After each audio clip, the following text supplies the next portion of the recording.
friends, welcome to Kavitha Samayalarai. இன்னைக்கு நம்ம பார்க்க போற ஸ்பெஷல் ரெசிபி மல்லிகைப்பூ இட்லி. அதாவது பஞ்சு மாதிரி சாஃப்ட்டா வெள்ளை வெளேர்னு இட்லி செய்ய எப்படி மாவு அரைக்கணும் அப்படிங்கறத பார்க்கலாங்க. கண்டிப்பா குழந்தைங்க பெரியவங்க எல்லாரும் விரும்பி சாப்பிடுறது இட்லி. ஒரு சிறந்த பிரேக்ஃபாஸ்ட் உணவு. டின்னருக்கு ரொம்ப நல்லா இருக்கும். அதுவும் நம்மளுக்கு பிடிச்ச சட்னி சாம்பார் இருந்தா ஆஹா, இதை விட ஒரு பெஸ்ட் டிஷ் எதுவுமே இல்லைன்னு சொல்லுவோம். நம்ம சவுத் இண்டியன்ஸுக்கு இந்த இட்லி அவ்வளோ ஸ்பெஷல், அவ்வளோ ஒரு சிறந்த உணவு. அதுவும் நல்லா ஆவி பறக்க சுட சுட பஞ்சு மாதிரி சாஃப்டான இட்லி கூட தொட்டுக்க நம்மளுக்கு பிடிச்ச சட்னி, சாம்பார், குழம்பு, குருமா, வெஜ் நான்வெஜ் எதுவாக இருந்தாலும் சரி. அதுவும் பர்டிகுலர்லி இட்லிக்கு மட்டன் குழம்பு அட்டகாசமான காம்பினேஷன். அந்த ரெசிபியெல்லாம் ஏற்கனவே நிறைய அப்லோட் பண்ணிட்டேங்க. சட்னி, சாம்பார், இந்த நான்வெஜ் ரெசிபிஸ் எல்லாம் பெரிய பிளேலிஸ்ட்டே இருக்குது. கண்டிப்பாக செக் பண்ணிவிடுங்க. கீழே டிஸ்கிரிப்ஷனில் லிங்க் கொடுத்துருக்குறேன். இப்போ அருமையாக நம்ம இட்லிக்கு எப்படி மாவரைக்கணும் அப்படிங்கிறத பார்க்கலாங்க. சின்ன சின்ன டிப்ஸ் ஆட் பண்ணியிருக்கிறேன். கண்டிப்பாக ஃபாலோ பண்ணி செஞ்சு பாருங்கள். புதுசாக சமைக்க பழகிறவங்க கூட 100% சாஃப்டான இட்லி செய்ய முடியும். வாங்க ரெசிபி எப்படின்னு பார்க்கலாம். நம்ம ஃபஸ்ட்டு ஸ்டெப்பாக இட்லி மாவு அரைக்கிறதுக்கு அரிசி உளுந்து ஊற வச்சிடலாங்க. இங்கே நான் நல்ல பார்பாயில்டு இட்லி ரைஸ் எடுத்திருக்கிறேன். இட்லி அரிசி புழுங்கல் அரிசி. நான் இங்கே எடுத்திருக்கிறது காங்கேயம் ஏஎம்கே கிருஷ்ணா ரைஸ் பிராண்டுடைய மிஸ்டர் இட்லி ரைஸ் அரிசி. இது ரொம்ப நல்லா இருக்குது. நல்ல மணிமணியாக முத்து முத்தாக இருக்குது இந்த இட்லி ரைஸு. எப்போவும் இந்த மாதிரி நம்ம ரைஸ் சூஸ் பண்ணிக்கும் போது 100% இட்லி நல்லா வரும். நல்ல ஒரு ஏஜ் ஓல்டு ரைஸை கரெக்டாக பக்குவப்படுத்தி ஹைஜீனிக்காக பேக் பண்ணி தரமான ரைஸை நம்மளுக்கு தராங்க. ரொம்ப நல்லா இருக்குது. AMK Krishna brand mister idli rice பர்ஃபெக்டாக இட்லி தோசை செய்யறதுக்கு இது பெஸ்ட்டு சாய்ஸுங்க. கண்டிப்பாக வாங்கி பயன்படுத்தி பாருங்கள். இப்போ இந்த ரைஸை ஊற வச்சு நம்ம இப்போ அழகாக இட்லி மாவு அரைச்சி இட்லி எப்படி செய்கிறதுன்னு பார்க்கலாங்க. இப்போ அரிசி உளுந்து எந்த ரேஷியோவில் ஊற வைக்கணும்னு பார்த்துடலாங்க. இங்கே குவிச்சு அளந்துக்கிறேன். அதாவது டம்ளரில் ஃபுல் டம்ளருக்கு அளந்து ரைஸ் எடுத்துக்கிறேன். 4 டம்ளர் ரைஸ் எடுத்துருக்கிறேன். ஏற்கனவே ஒரு டம்ளர் போட்டாச்சு. இது 2,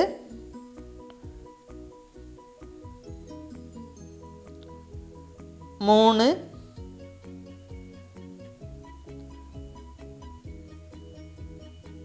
4. நல்ல ஃபுல் டம்ளருக்கு குவியலாக குவிச்சு அளந்த ரைஸு 4 டம்ளர் எடுத்துருக்குறேன். அடுத்தது உளுந்தம்பருப்பு, உரத்தால், தலை தட்டி 1 டம்ளர். அதாவது குவிச்சு அளக்காமல் முழு உளுந்தம்பருப்பு தலை தட்டி 1 டம்ளர் எடுத்துக்கோங்க. இது நல்ல ஆற்ற பக்குவத்தில் புசு புசுன்னு நிறையா உளுந்த மாவு ஆகும். ஸோ தலை தட்டி நம்ம 1 டம்ளர் எடுத்துக்கலாம். குவிச்சு அளக்க வேண்டாம்.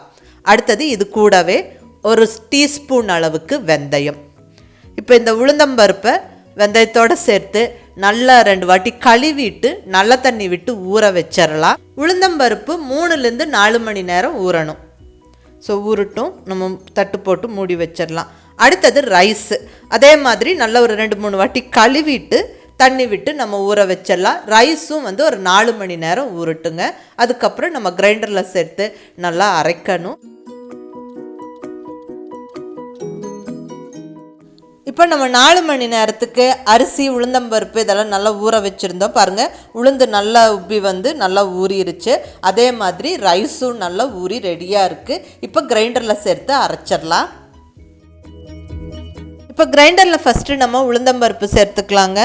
இங்கே கிரைண்டர் நல்லா கழுவிட்டு ஃபஸ்ட்டு தண்ணி விட்டுட்டு கிரைண்டரை ஆன் பண்ணி விட்டுட்டு அதுக்கப்புறம் தான் நம்ம உளுந்து சேர்க்கணும். அப்போ தான் சீக்கிரம் மாவு சூடேறாமல் நல்லா அரைப்படும். உளுந்து போட்டு விட்டு ஒரு 5 நிமிஷம் கழித்து நல்லா அந்த சைடு ஓரங்களில் இருக்கிற மாவெல்லாம் நல்லா தள்ளி விட்டுட்டு கொஞ்சம் கொஞ்சமாக தண்ணி தெளித்து அரைக்கணும். நல்லா ஒரு 5 நிமிஷத்துக்கு ஒரு தடவை தண்ணி தெளித்து நல்லா புசு புசுன்னு மாவு பொங்கி வர அளவுக்கு ஆட்டணும். நம்ம 1 டம்ளர் உளுந்து ஊற வச்சு அரைக்கிறோம். பட் பார்த்தீங்கன்னா அது ஆல்மோஸ்ட் ஒரு 3/4 ட்ரம்முக்கு அந்த நிறைஞ்சு மாவு வரணும். அந்த அளவுக்கு கிட்டத்தட்ட ரைஸு அரைச்சா எந்த அளவுக்கு குவான்டிட்டி வருமோ மாவு குவான்டிட்டி, அந்த அளவுக்கு உளுந்து மாவோட குவான்டிட்டி இருக்கிற அளவுக்கு நம்ம அரைச்சிக்கணும். உளுந்து மாவு பாருங்கள் இந்த அளவுக்கு வந்துருச்சு. இப்படி நம்ம கையில் எடுத்து பார்த்தா பஞ்சு போல் சாஃப்டாக இருக்கணும். புசு புசுன்னு காற்று மாதிரி இருக்கணும். இப்படி கையை திருப்பினா டக்குன்னு விழுகக்கூடாது. அந்தளவுக்கு ரொம்ப லைட்டாக இருக்கணும் மாவு. கொஞ்சம் ரொம்ப தண்ணி விடாமல் அளவாக கரெக்டாக தண்ணி விட்டு ஆட்டும் போது கரெக்டாக இந்த மாதிரி ஆட்ட முடியும். உளுந்து எவ்வளோ ஏரியாக எவ்வளோ பக்குவமாக ஆட்டிக்கிறோமோ அந்த அளவுக்கு இட்லி நல்லா வந்து சாஃப்டாக கிடைக்கும். ஸோ இப்போ உளுந்து ஆட்டியாச்சு. அடுத்தது ரைஸு அதே மாதிரி கிரைண்டரில் கொஞ்சம் தண்ணி விட்டுட்டு நம்ம ரைஸை சேர்த்து அரைப்போம். அரிசி மாவும் அப்படிதாங்க, கொஞ்சம் கொஞ்சமாக தண்ணி விட்டு அந்த ஓரங்களில் இருக்கிற அரிசியை அப்பப்போ அந்த கரண்டி விட்டு தள்ளி விட்டுட்டு நம்ம வந்து ரைஸ் அரைக்கணும். அரிசி மாவு கொஞ்சம் உளுந்து மாவை விட கொஞ்சம் லூஸாக இருக்கணும். அதே மாதிரி அரிசி மாவு ரொம்ப நைஸாக பேஸ்ட் மாதிரி அரைக்கக்கூடாது. நம்ம இப்படி கையில் எடுத்து நம்ம விரல்களில் இப்படி தடவி பார்த்தா கொஞ்சம் ரவரவையாக இருக்கணும். ரொம்ப ரவரவையாக இல்லை, லைட்டாக கொஞ்சம் ரவரவையாக இருக்கணும். அப்போ தான் நம்மளுக்கு இட்லி தோசை ரெண்டுமே நல்லா வரும். இப்போ அரிசி மாவு ரெடி ஆகிடுச்சு. ஏற்கனவே நம்ம உளுந்து மாவு நல்லா அரைச்சி வச்சாச்சு. இப்போ கிரைண்டர் ஆஃப் பண்ணி ரெடியான அரிசி மாவை உளுந்து மாவோடு சேர்த்து உப்பும் சேர்த்து நம்ம வந்து கலந்து வச்சிடலாம். இங்கே நான் ஒரு 3 ஸ்பூன் அளவுக்கு உப்பு சேர்த்துருக்கிறேன். நல்லா கையை விட்டு நல்லா அடித்து கலந்துடணும். கீழே அரிசி மாவு இருக்குது, மேலால் இப்போ உளுந்து மாவு சேர்த்துருக்குறோம். நல்லா கலக்கும் போது தான் நல்லா ஈவனாக கலந்து வரும். அதுக்கப்புறம் இப்படி 2 பாத்திரத்தில் நல்லா புளிச்சு பொங்கி வர இடம் விட்டு மூடி வச்சிடலாம். மினிமம் ஒரு 7 to 8 மணி நேரம் இருக்கட்டும். மாவு நல்லா புளிச்சு பொங்கி வந்துடும். அதுக்கப்புறம் நம்ம கலந்து இட்லி ஊற்றலாம். பாருங்கள், மாவு நல்லா புளிச்சு பொங்கி வந்துருச்சு. நல்லா ஏர் பபிள்ஸ் ஃபார்ம் ஆகிருக்கு. இப்போ நம்ம கலந்து விட்டுறலாம். பாருங்கள், சூப்பராக ஏர் பபிள்ஸ் ஃபார்ம் ஆகி நல்லா அருமையாக பொங்கி நல்லா புளிச்சிருக்குது. இப்போ நம்ம இட்லி ஊற்றினா நல்ல சூப்பராக இட்லி வரும். மாவு ரொம்பவுமே நல்லா சாஃப்டாக இருக்குது.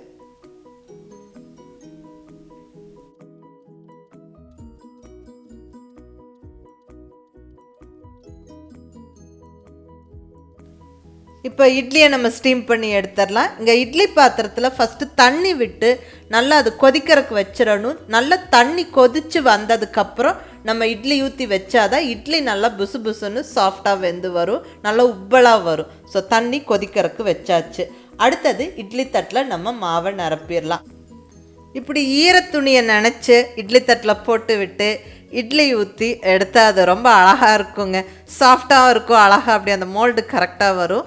அதனால் இங்கே ஈரத்துணி போட்டு எடுக்கிறேன். நீங்கள் எண்ணெய் தடவி செய்கிற இட்லி தட்டிலையும் செய்யலாம், அது உங்கள் விருப்பம். பட் இது கொஞ்சம் அழகாக இருக்கும், பெட்டராக இருக்குமேன்னு சொல்லி நான் இது செய்கிறேன். இதுதான் வந்து ட்ரெடிஷ்னல் மெத்தட், அந்த துணி போட்டு சுட்டு எடுக்கிற மெத்தடு. இங்கே நல்லா இட்லி தட்டில் மாவு ஃபில் பண்ணி விட்டாச்சு. இங்கே இட்லி ஸ்டீமரில் பாத்திரத்தில் தண்ணியும் கொதித்து ரெடி ஆகிடுச்சு. இப்போ நம்ம இட்லி தட்டை எடுத்து இட்லி பாத்திரத்தில் வச்சு விட்டு மூடி வச்சு ஒரு 7-8 நிமிஷம் ஸ்டீம் பண்ணி எடுப்போம். இட்லி வந்து நல்லா சூப்பராக வெந்துடும். 7-8 நிமிஷத்தில் நல்லா இட்லி வெந்துருச்சு. வாசனை கமகமன்னு வருது. ஓப்பன் பண்ணியாச்சு. வாவ், செம்மையாக இட்லி ரெடி ஆகிடுச்சுங்க. நல்லா ஒரு குச்சி வச்சோ ஒரு கரண்டி வச்சோ குத்தி பார்த்தோம்னா நம்மளுக்கு ஒட்டாமல் வரணும். சூப்பராக இருக்குது. இப்போ இட்லி தட்டில் கவுத்து போட்டு நம்ம அந்த இட்லியை பிரித்து எடுக்கலாம். துணியில் கொஞ்சம் கூட இட்லி ஒட்டாமல் வரணும்னா கொஞ்சம் ஆற விட்டு நல்லா தண்ணி தெளித்து கொஞ்சம் ஆற விட்டுட்டு அதுக்கப்புறம் நம்ம துணி அப்படியே அழகாக பிரித்து எடுத்தோம்னா கொஞ்சம் கூட துணியில் ஒட்டாமல் அழகாக இட்லி வரும். பாருங்கள், அருமையாக வெள்ளை வெளியேர்னு நல்லா பஞ்சு போல் சாஃப்டான இட்லி சும்மா ஜம்முன்னு ரெடி ஆயிடுச்சு.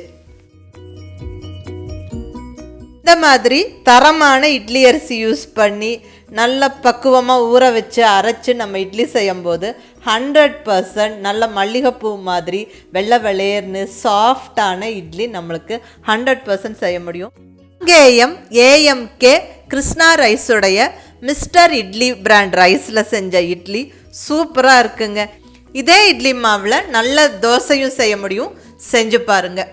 இந்த அருமையான பஞ்சு போல் சாஃப்டான இட்லிக்கு ஏற்ற மாதிரியான சட்னி ரெசிபீஸ், குழம்பு, குருமா ரெசிபீஸ் எல்லாம் ஏற்கனவே நிறைய அப்லோட் பண்ணியிருக்கிறேன். அதையும் பாருங்கள். கீழே குழம்பு சட்னி ரெசிபீஸோட பிளேலிஸ்ட்டோட லிங்க்கை வந்து கொடுத்துருக்குறேன். ஸோ கண்டிப்பாக அதுவும் நீங்கள் செக் பண்ணி பாருங்கள். இதே மாதிரி பக்குவமாக மாவரைச்சு இட்லி செஞ்சு பார்த்துட்டு எப்படி இருந்துச்சுன்னு உங்கள் ஃபீட்பேக் சொல்லுங்கள். பிடிச்சிருந்தால் லைக் பண்ணி ஷேர் பண்ணி கமெண்ட் பண்ணுங்கள். கவிதா சமையலறை சப்ஸ்கிரைப் பண்ணி என்னுடைய மற்ற ரெசிபீஸும் வீடியோஸும் பாருங்கள். தேங்க்யூ.